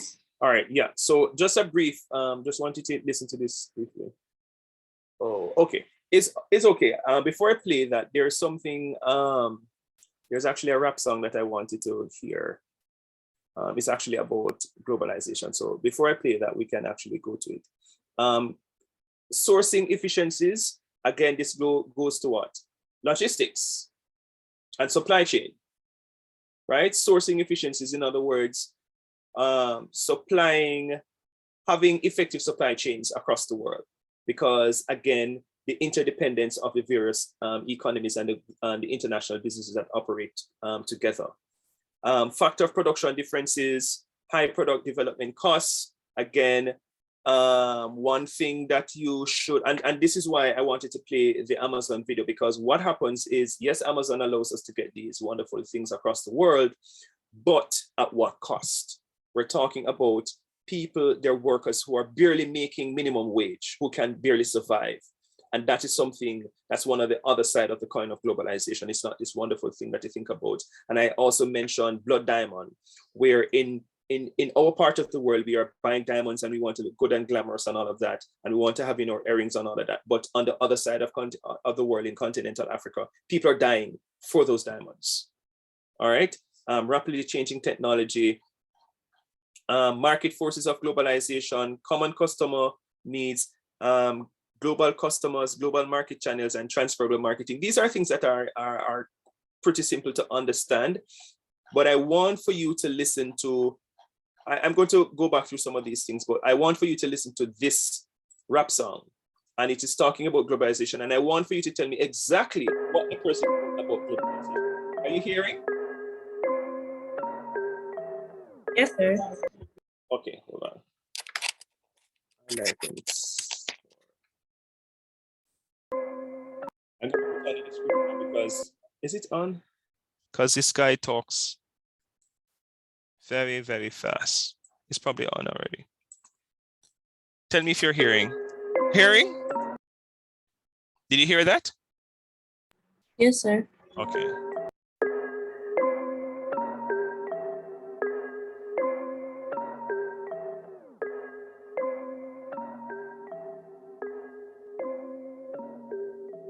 We ain't making money no more, get us in line. We ain't the ones wanting no more, I'm telling you why. But we gotta settle the score, take what is mine. It might be a stupid decision, but how about we ruin some lives, Debatably ethical efforts, necessities measured in medical records and method to keep them broke out of the poverty line. 7-year-old in a factory is probably fine. Best will mention the fact that a business has better protection than something they're getting behind. I wish it was different and practically living a king's life. Everything's up in the air and a breath on my windpipe. Domestic production is minimal, that is what makes us affordable things right. My sweat on my shoes, bottle of booze, studio booth, basic food, we gotta tell you your mood, ever the moves, IKEA, drinks in your boots, company that made iTunes, ayy, globalization's the reason I'm able to do what I do. We ain't making money no more, get us in line. We ain't the ones wanting no more, I'm telling you why. And we gotta settle the score, take what is mine, but I can go faster, let's do it, let's speed it up, pick it up vibes, yeah, let's go, let's pick it up vibes. Competitors better, they're better than trendsetters and pioneers, defending their vendetta, but better than market the same way bend letters and eventually send sodas to last, best letters events, and eventually event cheddar in the banks of bent men is still better than, oh, all right. I wanted to have that in there. All right, thank you for listening. Goodbye. All right, did you hear? We went really fast, right? Were you able to pick up anything in terms of our discussion, the discussion that we have been having? Or you want me to play it one more time and you kind of see if you can pick some things up? Play it again, sir. Okay, just watch the words because it goes a little bit, he goes very fast, not a little bit fast.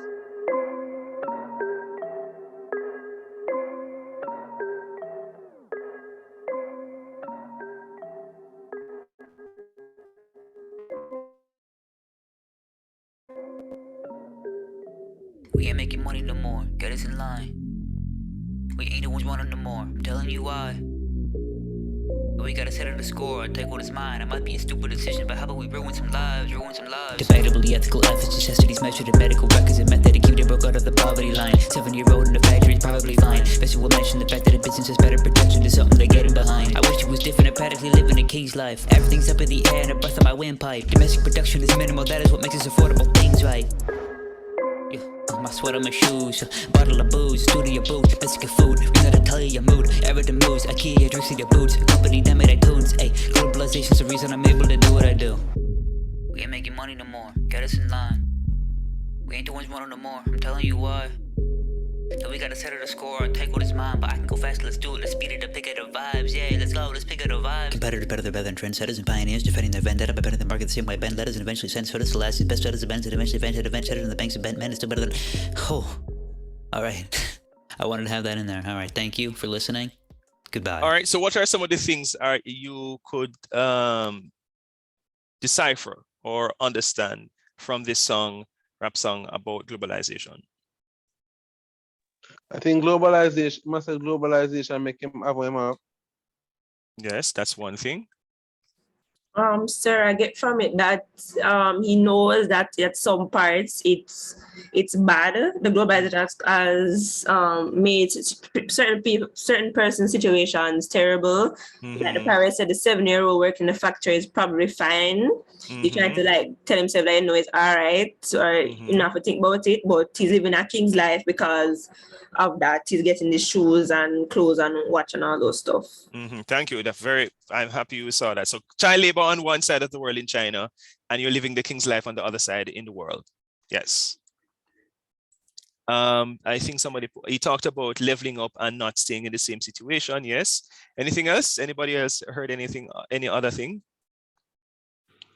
Yeah, sir. I think Kenya kind of captured, what I was thinking about. Right. So yeah, about I think he was trying to bring across that, globalization as the life that we see we live in, the fancy cars, the shoes, the clothes, food, but in essence, we're not thinking about the persons who are behind all of it in terms of manufacturing and stuff like that. As Kenya said, child labor and stuff of these things. So. Yeah, and it says it ruins what? Lives, right? Globalization has really ruined lives. So we get child labor. We also get outsourcing.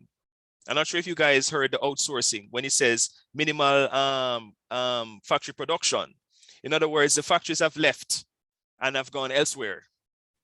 Americans complain a lot about it, and that's why Trump, as much as people hate him, some of what he said actually made sense. He said that you need to revise the North America Free Trade Agreement, because if it is going to be a situation where it's going to put Americans at a disadvantage, then it doesn't make any freaking sense.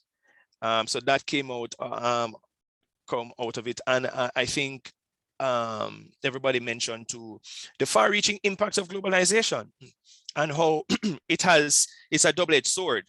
For some people it killed them, for some people it's their weapon.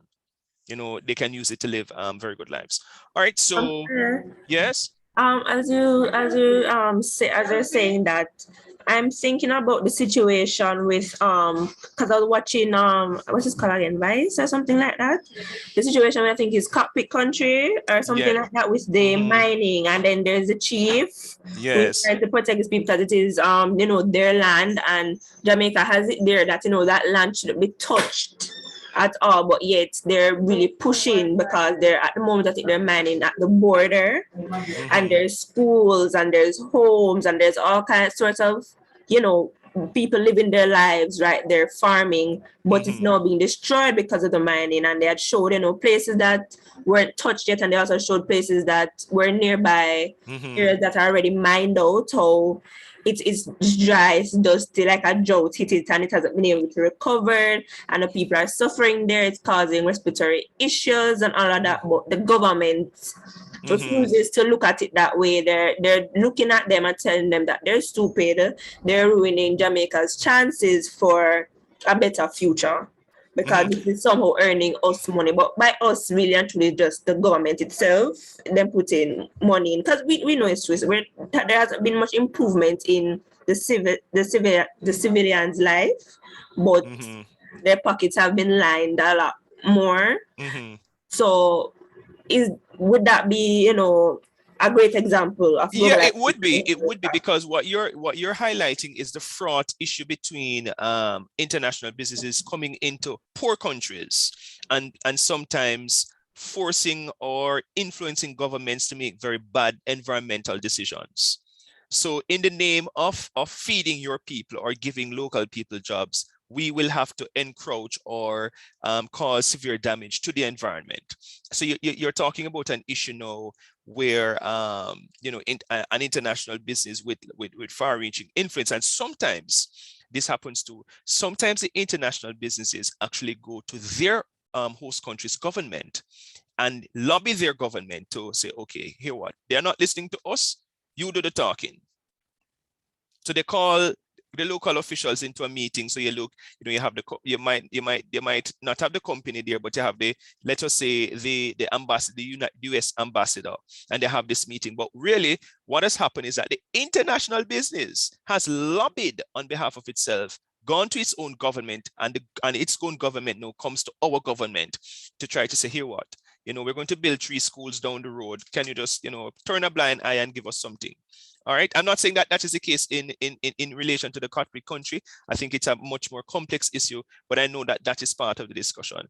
All right. Before we go, any question, comments, or anything that you have learned, or any questions or anything like that?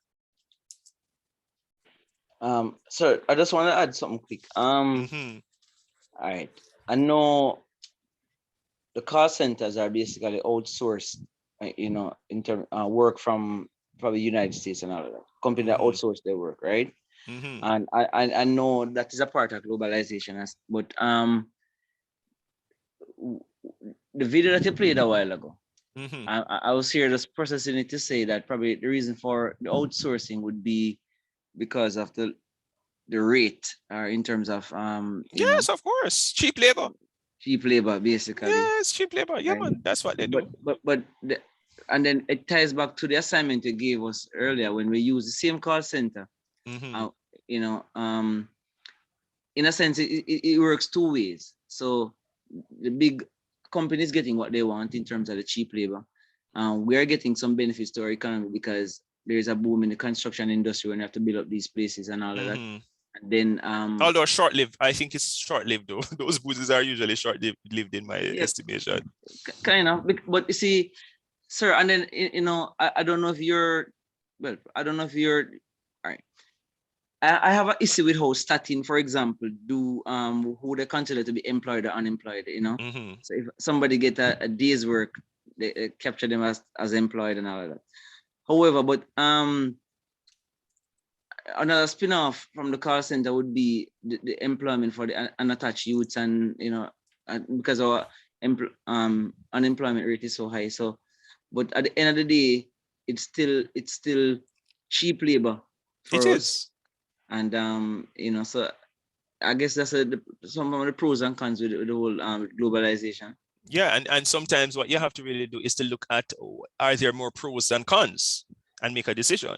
So if the pros outweigh the cons, then you probably say, you know what, go ahead. And if the cons outweigh and it depends on who is doing the weighing too. You know, if it's the government will probably always say, oh yeah, this is more, I will get more tax dollars. And then from the civilians or the population's perspective, it's not something that benefit them. All right, guys, I think this was a very, very, very good class. It's actually a minute after the hour, and it's actually after 10 in my country. Where I am. So I hope that you enjoy your weekend, and I'll see you guys next week, okay? All right, sir. All right, bye guys.